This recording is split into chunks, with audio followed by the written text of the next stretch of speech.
Okay, we'll call to order this meeting of the California Unemployment Insurance Appeals Board for November 17, 2021. This meeting is being handled via Zoom.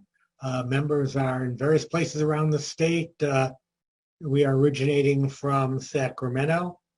We'll begin the meeting with a roll call of members. Please show the chair being present. Vice Chair Reeves. Present. Member Eng.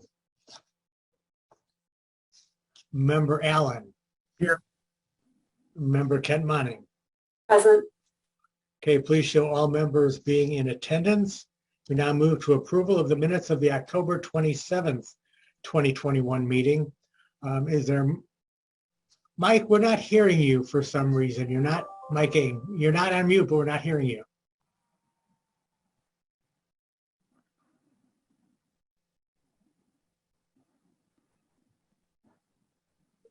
Talk to us, Mike. Let's see if we can hear you. No, still can't hear you. Not sure why.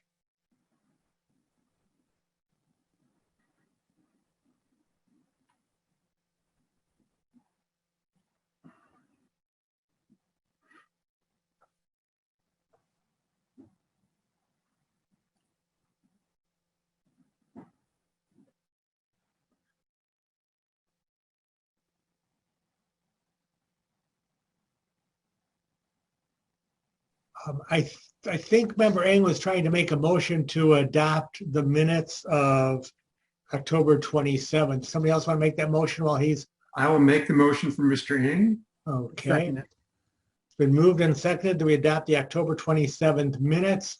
We'll do a roll call vote. Member Reeves? Aye. And the chair is aye.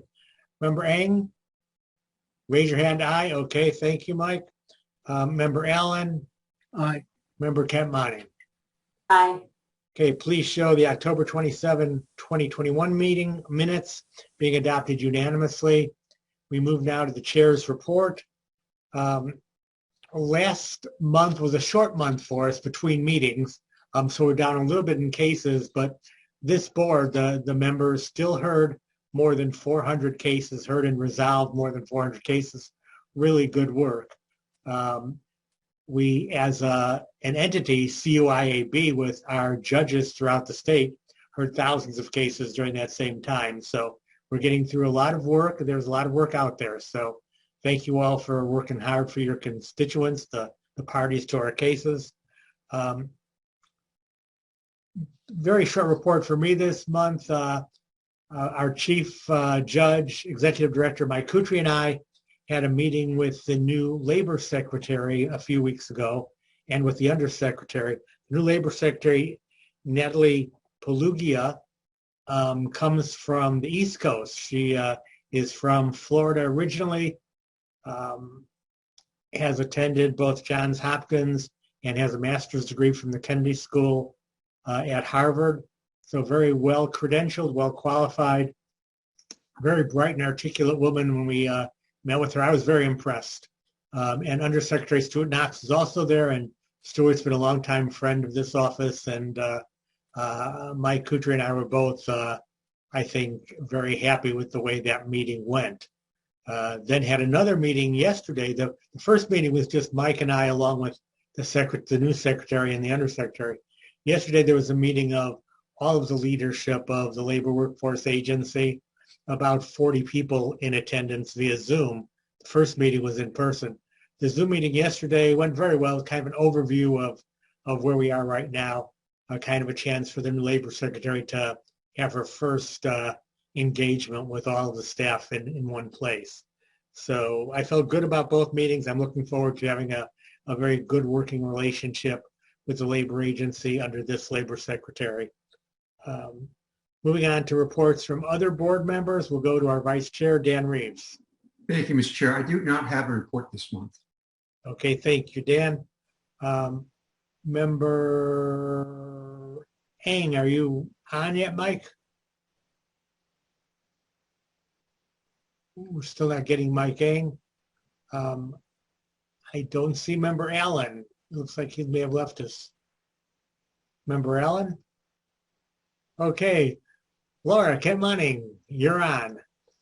Well, this shows how smoothly our tech has gone right up until now. I don't Right. think we've had these sorts of problems. So I don't have anything to report. I just wanted to thank you for reporting back on your meeting with the Labor Secretary and to welcome her. And that's very exciting to hear. And I look forward to learning more about her under her leadership. So thank you. Great. Thank you, Laura. Moving now to public comment. This is the portion of our agenda, item number 5, where members of the public have an opportunity to make comments to the board. Again, this is comment only. It is not a question answer session. There's no dialogue between members and the caller. If there is any follow-up to do, staff will do it after the meeting. At this point, it's just a 5-minute session for the caller to make comments. So I hear that we have at least one member of the public who wishes to speak. Will a moderator introduce that member, please? Yes, Chair Block. R. Miller, please introduce yourself to the board and begin your statement.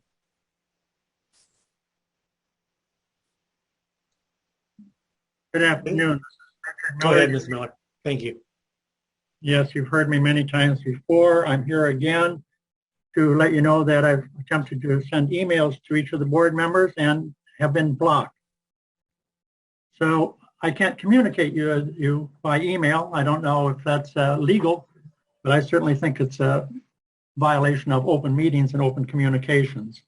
I received an October 29 response from the council, Mr. Wu Sam, allegedly in response to my last email concerning my prohibition from reemployment, which has been caused by Mr. Kutri's remarks that I'm not to return to the CUIAB under any circumstances. He alleges that the ALJ selections that I complained to Chair Block quite some time ago was investigated, and that the board, in fact, actually looked at and reviewed my applications, and I was not selected due to my prior work performance with CUIAB. I've submitted to each of you that I have never received anything less than a merit service salary adjustment. I've been promoted from ALJ 1 to 2. I've had reviews by my supervising PJs, both of which I passed, and I've had a superior rating from additional counsel, by Judge Rutger, after reviewing not only my hearing, the entire hearing, and my response and my decision, all which received a score of 96, which he commented was very excellent. I've gone through my official record and found no work performance evaluation that is less than which I've described to you. I mentioned that to the board many times, and each time I get a response in behalf of the board from Wu Sam that I was not hired due to an evaluation of my work performance at CUIAB. I don't know how anyone could have anything better than all the positive work performances that I have received. I also know that I think that should be investigated, although Mr. Wu Sam said it was. Evidently, it was investigated by Michael Kutri, who made the remark I should not return and that my work was subpar. There's no evidence in the file of that, other than his email to Elena Gonzalez. But also, I've requested many times a return of personal property. In February of 2015, Judge Kutri alleged to have found a box of files that contained not only CUIAB, but DSS files and personal documents. He had Judge Fitzgerald do an inventory and separate the boxes from the CUIAB and DSS files and my personal items. That was reported to him by Judge Fitzgerald. However, he has done nothing to provide any evidence of where those are. In recent communications to Judge Block and Allen, he said, I've got a box full of evidence, or I mentioned that to Elena Gonzalez. He has a box full of evidence. That was in 2020, 5 years after I had worked there. So he obviously has retained some of those things, but has no explanation as to the box inventoried by Judge Fitzgerald of my personal property. The comment received from Mark Boo-Sam says that they are unable to locate it.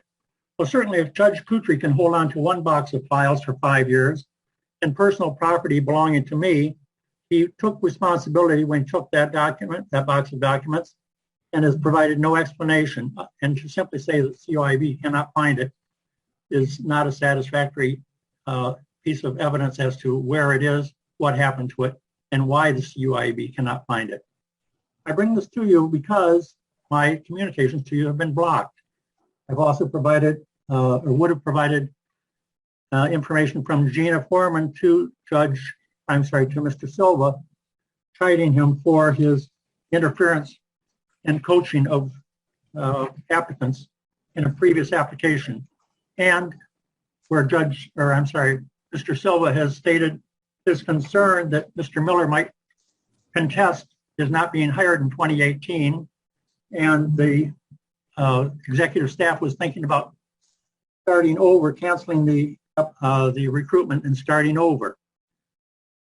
I have not received any identification from anyone that that recruitment has been re-examined or that my reemployment status has ever been honored by CUIAB. No evidence of my... Mr. Miller, thank you for your comments. The 5 minutes are up, and we'll move on now if we have another speaker from the public. I have no other hands raised for public comment at this time, Chair Block. Okay, thank you. In that case, if there are no other comments from other members of the public, we will move on now to item number 6 on our agenda, a report by our Executive Director and Chief Judge, Mike Kutry. Mike? Good afternoon, Chair Block and board members. As I usually do, I'll start with our workload and timeliness and then discuss other field office developments. Fortunately, the amount of appeals transmitted from the EDD continues to chart a stable course. As October was the 4th consecutive month that overnight appeal transmittals returned to a relatively normal pre-pandemic level. By that, I mean that overnight transmittals through the month of October were only 19% higher than in March of 2020. We continue to meet regularly with the EDD to forecast future workload, which is anticipated to be significant and last for at least the next year, perhaps beyond.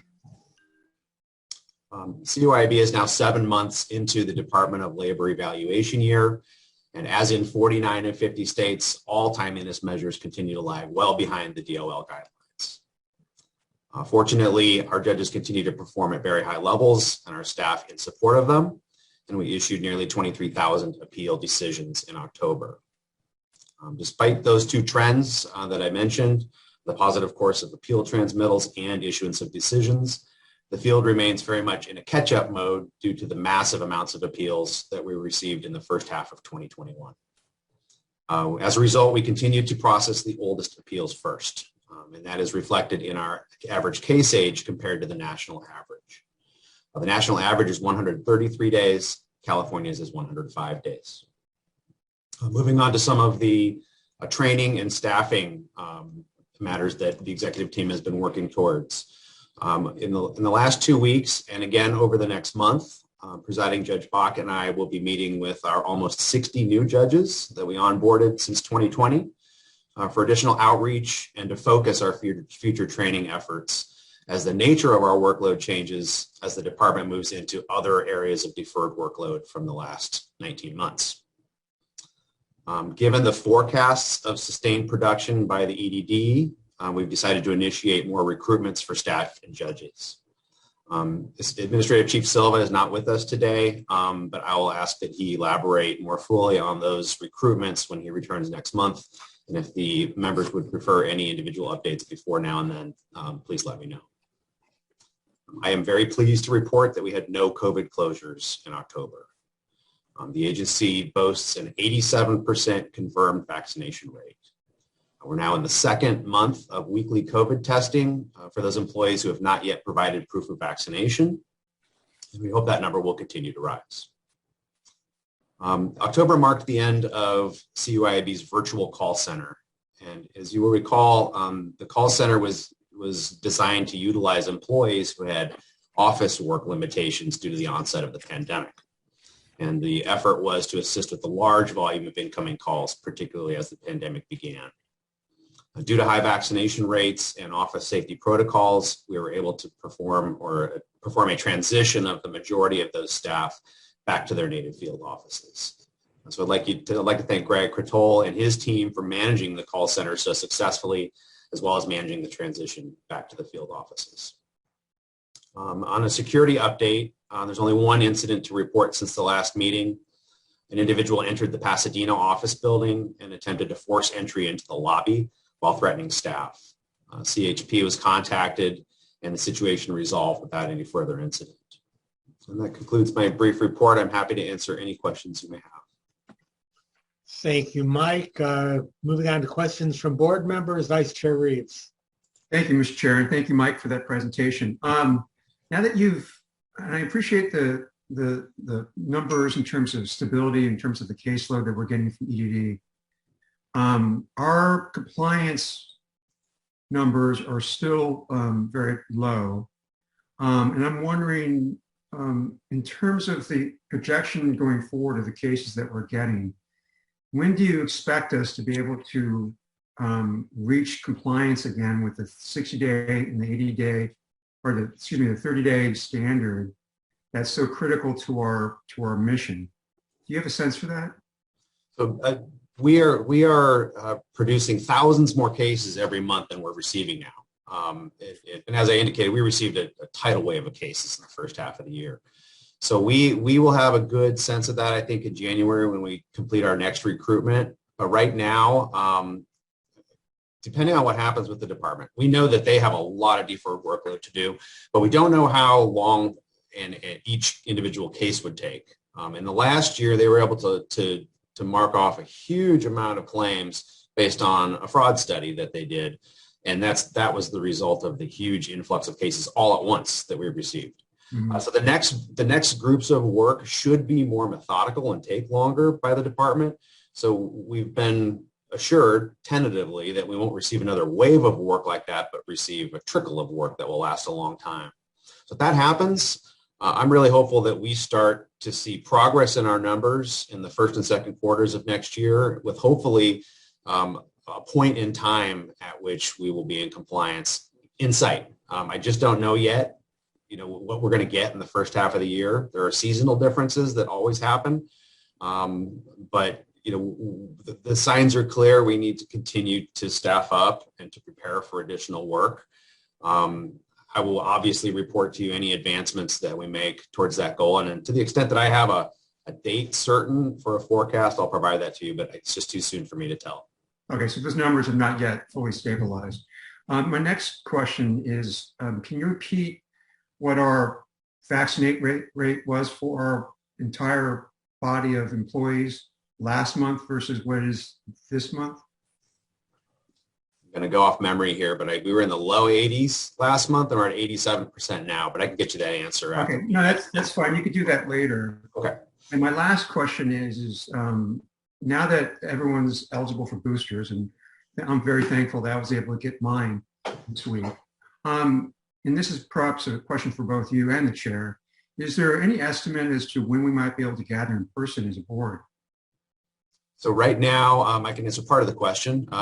There is currently an exemption from a public meeting with public participation, essentially suspending that portion of the Bagley-Keene requirements until the end of January. So at present, unless the chair feels otherwise, I believe that our first contemplated meeting would be in February if everything else stays the same. Great. Thank you, Mike. Thank you, Mr. Chair, for your time and patience. And Dan, thanks for the question. In an informal survey of board members, I don't think there's any rush to get back to in-person meetings. I generally come up to Sacramento for the meetings, and I'm happy to meet either in person or via Zoom, whatever is the pleasure of board members. But if any board member feels uncomfortable meeting in person, then as long as the exemption is out there that allows us to meet by Zoom, I think we'll do that, deferring to the feeling of any one or more board members. And maybe I'll have a conversation offline with board members to follow up on that, how they feel about going back, when they might want to go back to in-person meetings. Thank you, Mr. Chair. Thank you, Dan. And by the way, I think the previous month's vaccination rate was 82%, as I recall. So it has gone up from 82 to 87, which is is a significant increase. That is a significant increase, and I'm very thankful for it. So thank you, Mr. Chair. Thank you, Mike. Thanks. Moving on now to Mike Eng. Mike, do we have your volume working? Can you hear me? I can hear you now. Okay, great. I switched to another computer. My 20-year-old computer must have had a COVID virus or something like that. But anyway, Director Kutry and also Chair Block, anyone else who appears in person, I want to thank you so much. I know Director Kutry makes the circuit at the various CUIAB offices. So I want to thank you for doing that. I know that, that is sometimes problematic. But as part of my continuing request, is there any update on the attempt to secure the direct appeals? Unfortunately, there is no concrete decision that's been made at the Labor Agency on that issue. We're informed that it's undergoing a fiscal impact by the department right now. So we continue to engage with the department to explore all options. And as soon as we have a development for you, I'll be proud to report it. Okay. And can you articulate again what the advantages are of getting the direct appeals?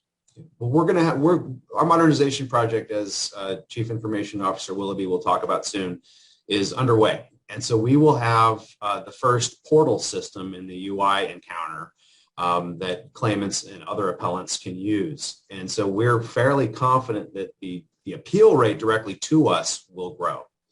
And instead of routing that information directly back to EDD via U.S. mail or overnight mail, as we do now, we're hopeful that we can establish an intake of those on our own and then collaborate digitally with the department to secure the necessary appeal information and hold the hearing. We think this will be a benefit to all parties involved who use our services and certainly preserve the timely appeal rates to the public.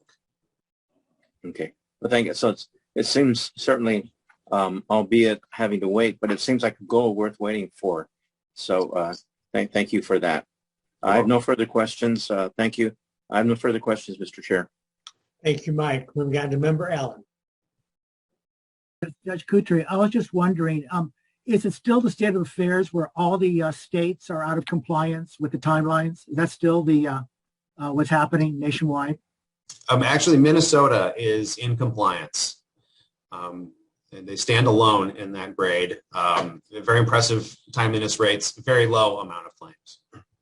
Must be due to their impressive female senator that they have. But let me ask you this.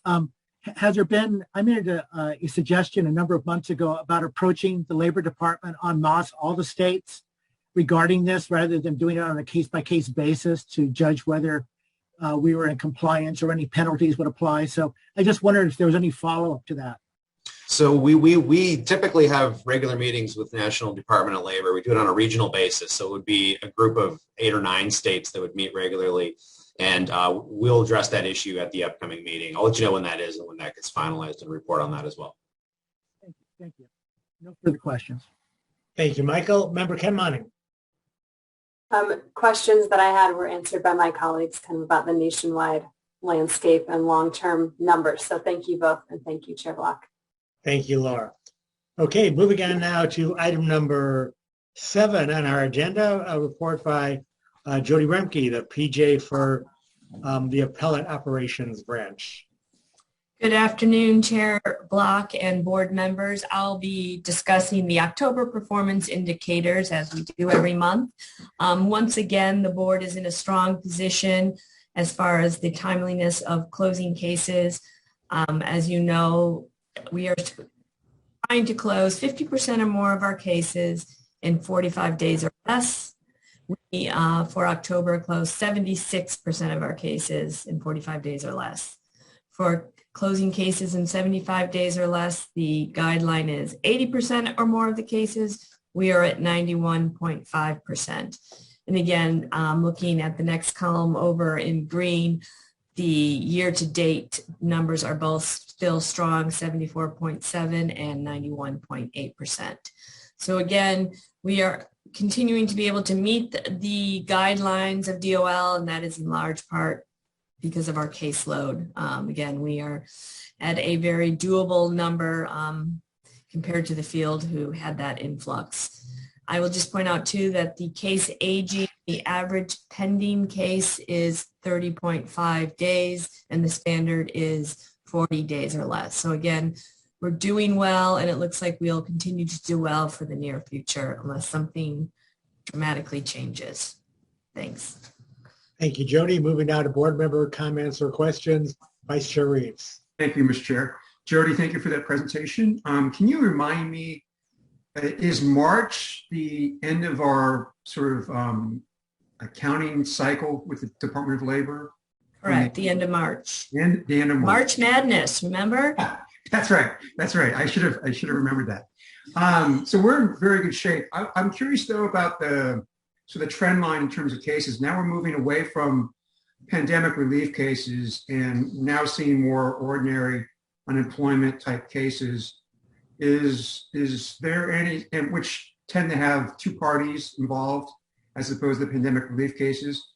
Do you have any estimates as to trend lines for the appellate level in terms of our caseload? Well, I was talking with Chief Kutry before the meeting about that briefly. And again, there's a lot of great unknowns. You know, how many cases EDD has that they're still processing. And then after they get through all those cases, of course, about audits and overpayments? We've already started to see cases on some of the overpayments, but we know that we're also going to have probably a significant increase of overpayments cases on PUA and other pandemic benefits. So again, it's hard to predict the future because this is an uncertain time with an uncertain caseload. But I do anticipate we'll see an increase, and I'd have Chief Kutry kind of respond more because he has a better insight into that. But just because with overpayments and the liability someone's facing, there's really no harm to continuing to appeal. And I mean, they have a great desire to appeal, or I should say need to. So I think we're probably going to see an increase. The rate I really can't speak to. Okay, well, thank you. I appreciate that. Thank you, Mr. Chair. That was all I had. Thank you, Dan. Member Eng. Yes, thank you, Mr. Chair. And Judge Remke, again, thank you for the interventions and the memos. It's interesting that we're at the tail end of the benefit allocation for PUA, but we're also somewhat at the beginning of some of the threshold questions that we haven't necessarily seen before. So I wanted to thank you for your guidance on that and the students, the overpayments, and et cetera, et cetera. They've been very, very helpful, especially as we see things that we haven't seen before, or maybe the repetition has allowed us to see them more clearly. Mm-hmm. Thank you. Nothing further, Mr. Chair. Thank you, Mike. Member Allen. Yeah, I tell you this at every meeting, but it is sincere. I really do appreciate your work, the guidance you give to the board members on cases and to the other AO judges. And so just once again, thanking you for a job well done. And I hope you stay with us for a long time. Okay, thank you. Okay. Thank you, Michael. Member Ken Monning. I'm piling on here, but PJ Remke, thank you for your always being available to schedule meetings about specific cases and some of the broader legal questions. We really appreciate your guidance. So thank you. Of course, thank you. Okay, thank you, Laura. With that, we move to item number 8 on our agenda, a report by our CIO, Chief Information Officer, Jeff Willoughby. Jeff. Thanks, and good afternoon, Chair Block and members of the board. I'm pleased to report that we are well underway in our 10th sprint now, or modernization project, with specific focus on our mandatory Department of Labor reporting, along with the internal reporting that helps us manage the business day to day. As we move into the final phases of this development, we're going to be working on systems performance and security optimization and testing. Obviously, we want to test this as a system before we roll it out. We recognize that it's important to keep staff advised of what's happening. And to that end, the OCM team, the Organizational Change Management team, is developing news that you'll see in email and on the bench very soon. We're updating soft skills training that we want to make available to staff so that they're fully equipped to take on a fully electronic system. And we're in the early stages of building our go live training plan. which is really important, obviously, to be prepared for that. Portal outreach for our end users, our appellants, and user guide materials. I'd like to give special thanks for this effort goes out to Greg Kratal, Seek Run, Mary Louise Warden, Mireya Gomez, and Renee Irwin. They're spearheading this collection of communications and documentation. So that's the OCM team. Shifting on to our online check-in effort, it continues to see increased use. We now have over 4,000 appellants who've used the site. And we'll continue to refine the documentation that we send out in hearing notices and the website proper to provide the most informative and easy to use process possible. As I've mentioned previously, this model of check-in not only provides people with scheduled hearings an easy way to interact with us, it deflects a significant number of calls from our front offices, and they can do more of what they need to do in person.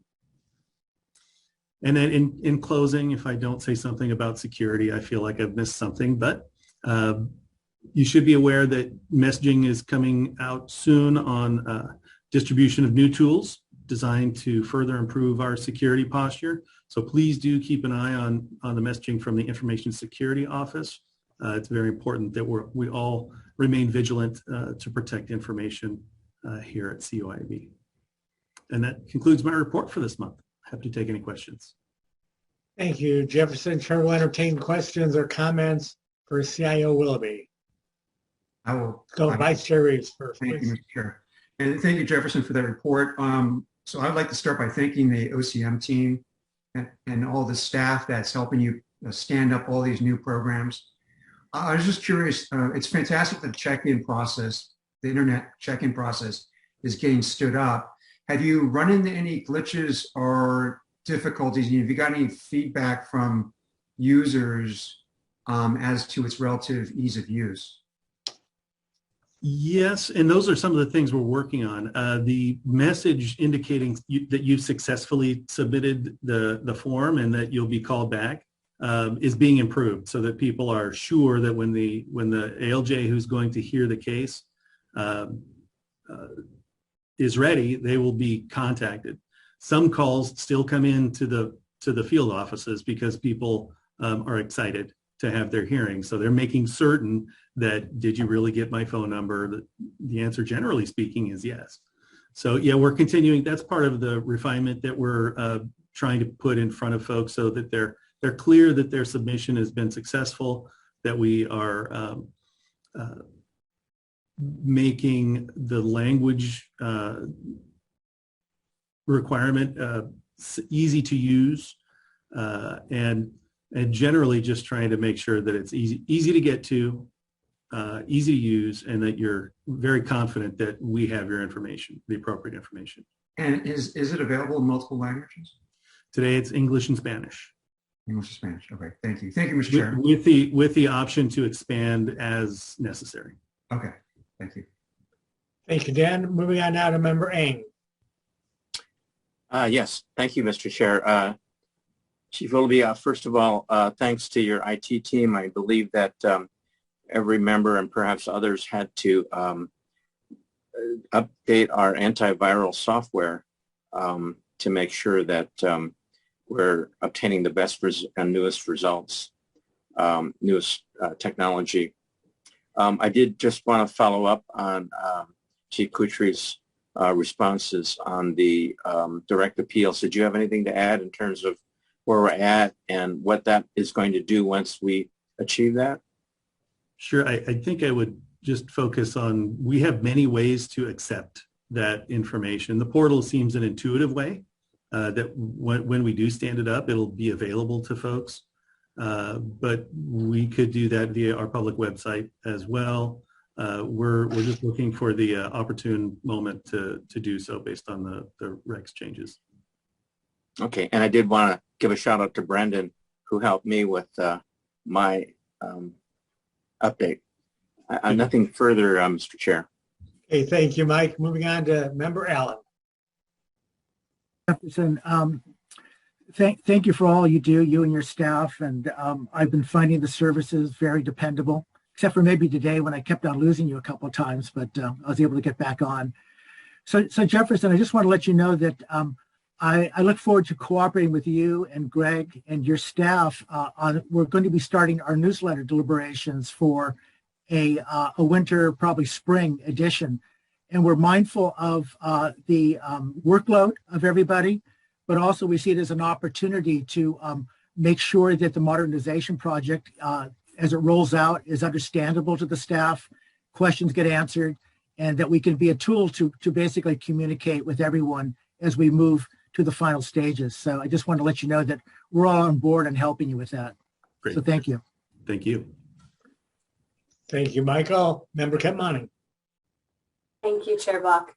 Chief Willoughby, just one question. I'm curious with the online check-in system, if that has served as a smaller beta version to learn from as we contemplate what the portal will be like, or if it's kind of just a separate, distinct process. Today, it's very much standalone. It has its own presence, but there is similarity in that it's a form submission. Today, the online check-in, you're already a scheduled hearing with us. In a first appeal, we won't necessarily know who you are from that perspective. So we won't have any of our own information to check against, to validate against. So it's a little more free-willing when you talk about first appeal. Similar model, though. You're filling out an online form, and we can do that in so many different ways. Thank you. Okay, thank you, Laura. We will not have item number 9 on our agenda today because Mr. Silva's not here. We heard a little bit of that report from Mike Kutry during his report on item number 6. So I have nothing left on our open session agenda. We do have a brief closed session today. If there is nothing else for open session, we will recess now into closed session. Please keep in mind that for members of the board, you need to go offline and go back online to the special top secret Zoom address link you have for the closed session meeting. Members of the public who are watching you do not have access to closed session. We will come back to open session at the conclusion of our closed session meeting to announce votes, if any, that are taken during closed session. Any questions before we move, Member Eng? Yes, I'm having some technical difficulty. Can someone email me the new Zoom link for closed session, or is it Mark the same? Wusam will email that to you. Okay, thank you. Okay, with that, it is now 1:38. We'll take 5 minutes and resume at 1:43, if that's okay. Okay, 1:43 closed session. Thank you, Mr. Chairman. Recess.